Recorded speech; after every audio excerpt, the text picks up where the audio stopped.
I always had two things that I swear by, and I tell anyone younger than me. Get along with people, the way you get along with people, the way you treat people, how people like you and you interact with them, you respect them, you're kind, you're nice. And if you work hard, you'll get as far as you can in your life. Those are the two most important things. You work hard and you treat people good, you know, and don't put too much pressure on yourself. Hi, today I'm here with attorney Stephen Jessup. First of all, I want to thank you for volunteering to do this with me. Of course. Can you tell me a little bit about your your current job? Yes, I'm a lawyer. I've been practicing law now for going on 18 years, so quite some time now. What interests you to be a lawyer? You know, I think it's interesting. I think a lot of people, you know, for instance, I think the background on this, I didn't come from a family, none of my family members went to college. I was the first in my immediate family to go to college, so I didn't have a necessary roadmap that I'm going to be a lawyer one day or anything like that, you know. Went through high school, you know, undergrad. I knew I was going to go beyond undergrad. I also knew I was no good at math and science, so, you know, medical school and things of that nature weren't going to happen. So the choice for me at that point was law school. So some people grow up with this idea, one day I'm going to be a lawyer. Me, it was just something that I wouldn't say I fell into, but it wasn't always the goal. It was just where the journey took me in each step, and that was the opportunity I felt in that moment presented the, you know, what was right for me and what was my, you know, calling me to go into. What is your favorite part about your job? You know, honestly, it's the people. You know, in the line of law I get to represent people from all over the country, all walks of life. Just recently, for example, a new potential client has her undergrad from, you know, Yale and her doctorate from Harvard. I mean, incredibly intelligent people, and I've represented people who've worked in coal mines. So working across the whole spectrum of people and getting to connect and help them, you know, most lawyers are helping people during hard moments in their life. So that ability to kind of be their advocate and help them walk them through those things, I would say that probably gives me the most fulfillment. You know, some people will always think, oh, if you be a lawyer, you're going to make a lot of money in that. But if you're chasing that, you don't get the real satisfaction of what it is to do the work. What is your biggest challenge? Biggest challenge when it comes to work? Not enough hours in the day.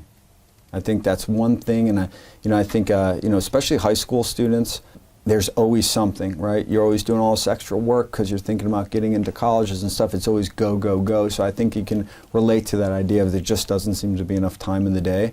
And that's something that's always going to happen. So, you know, it does teach you to have to try to learn to prioritize and also not overly stress about everything you have, because there's always going to be tomorrow. There's always going to be this feeling that you're not getting ahead, right? So I would say just not enough hours in the day. At what point did you decide you wanted to be a lawyer? I was in undergrad. I was leaning towards the idea of either going to graduate school to become a psychologist or law school. Everything about my personality probably, or just the way my mind worked and the way I approached things, law school just seemed like the more natural evolution for it. So I ended up going to, you know, applying for law school and going to law school, taking the LSAT, I should say, the test, and then going to law school. What is the average, like, yearly pay for this type of job?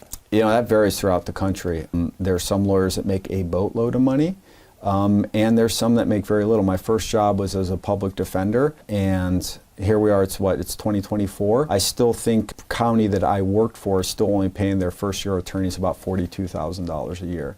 So there's a huge swath in there, and then it also depends if you're going into, you know, corporate law and you're going to work for a large law firm, you're going to go into plaintiff's work. So it can vary greatly, you know, depending on what you find yourself doing. What college did you attend? I went to the University of Miami. Okay. Law school? I went to St. Thomas University School of Law. What was your biggest challenge in law school or college? College for me personally, I will say I found easier than high school. College, your classes are spread apart more. I didn't find college to be that difficult.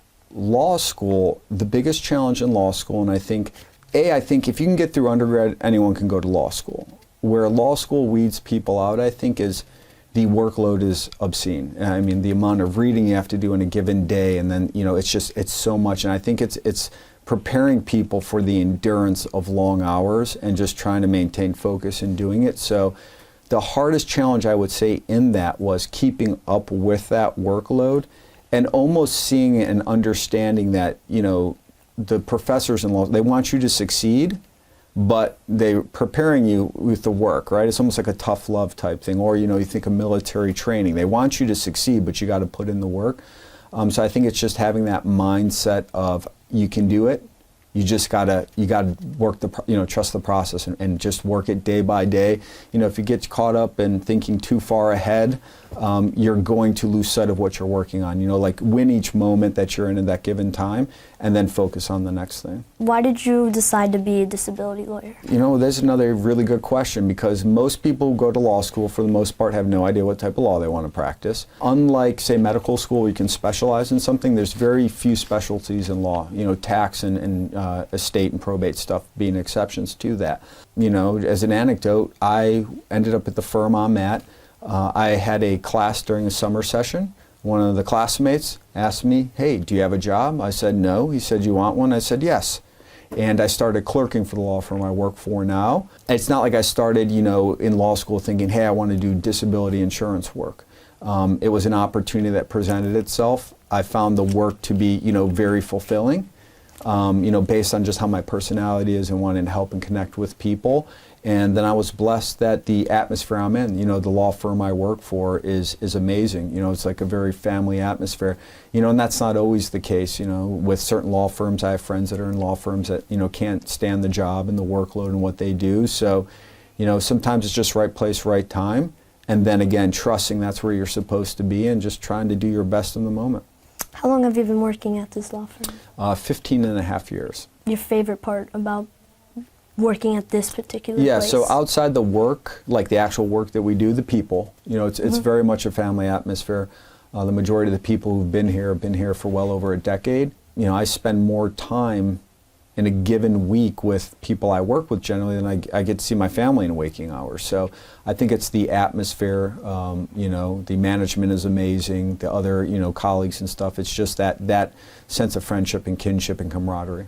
Do you feel like you've worked with a lot of people with different cultures, and how does that make you feel? Yeah, definitely. Not only in the workplace here. We're in South Florida, so obviously it's a lot more diverse. I'm originally from Ohio, so you do have that, learning about the different cultural aspects, all the nuances of that, and then also in the clientele. You come across all walks of life, and I think you just always stay focused on that. We're all just people. We're all kind of going through the same things, dealing with the same things, general ideas, and just giving everyone their sense of grace and mercy, and just treating them with dignity and respect. As someone for me of my age and me, what advice would you give someone who would like to be a lawyer or pursue a business career?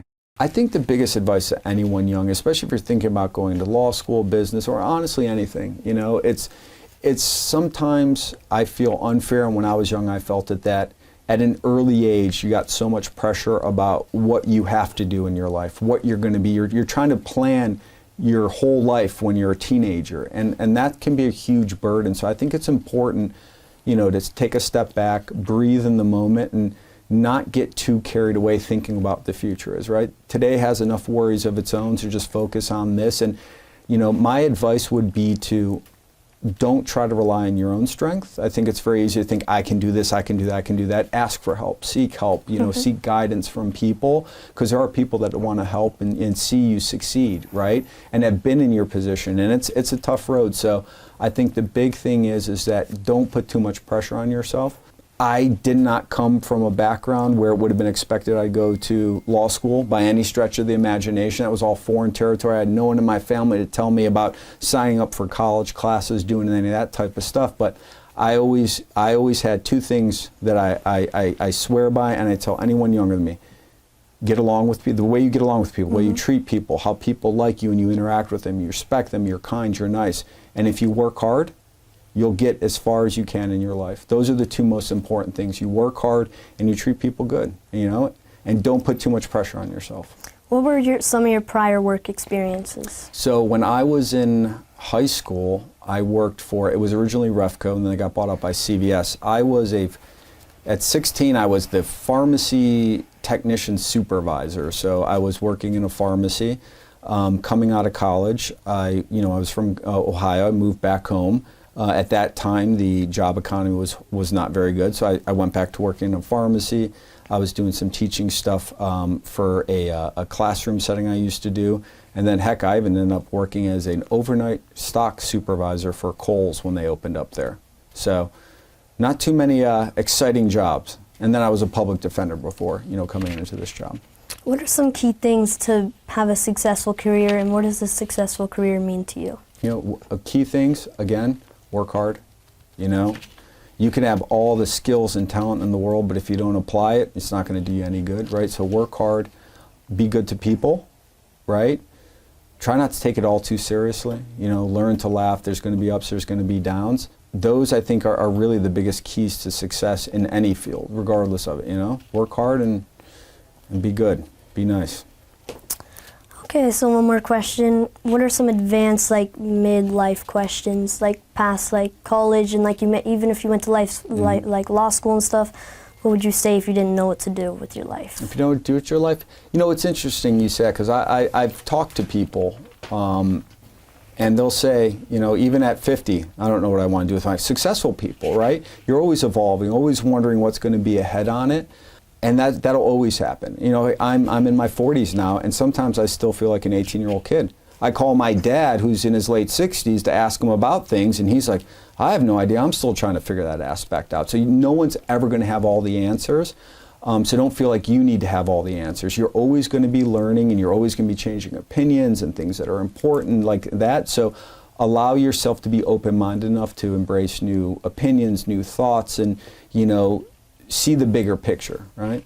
I think that's it. Thank you so much for joining us today. Well, thank you.